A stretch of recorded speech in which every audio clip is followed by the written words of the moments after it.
It is day 85 in the Countdown series, and today we have a very difficult word problem to solve, which is this. An inverted cone of height 3 meters with a circular top of radius 2 meters is filled with water at a rate of 0.5 cubic meters per minute.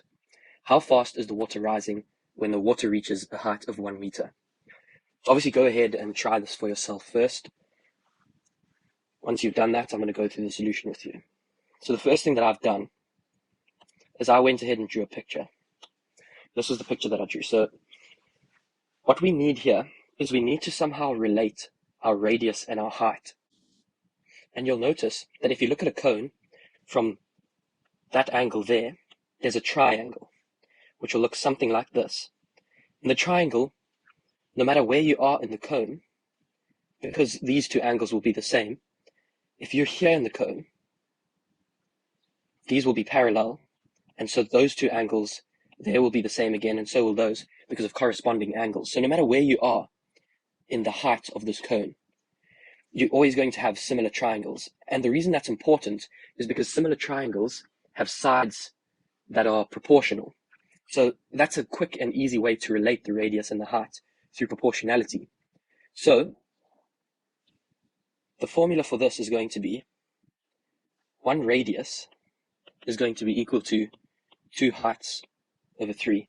And we can obviously see that that's true by substituting in our radius and our height. You see it makes sense. So now another thing that we need to have noticed, or we need to have picked up on, is that we're doing volume for a cone. And so therefore we need the formula. And the formula is this. Volume is equal to 1 over 3 pi r squared height. Okay, so it's nice that we've related this now because we can substitute it in here. So let's go ahead and do that. So volume is now equal to 1 over 3 pi and then 2h over 3h, and that's squared.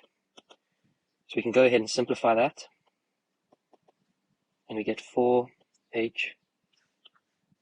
cubed over 9, which is then going to be equal to 4 pi by 27 h cubed. Okay, and now if this is the formula, the new formula for volume, then, and we have in the question the rate of change of volume, then it would be interesting and it would be a good idea to do the derivative of volume in terms of time. In other words, the rate of change of volume. So therefore we have dv dt is equal to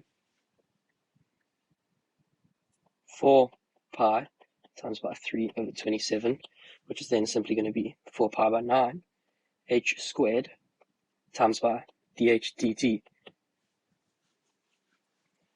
because we've differentiated h in terms of t here while trying to differentiate volume in terms of t. Okay, so this is very useful, the stage that we've got to, because we actually know this number and we know the height number, and we're trying to solve for the rate of change of height. So we can go and plug in these two numbers and then solve. So the rate of change of volume was 1 over 2, or 0.5. And this was when the height was 1 meter.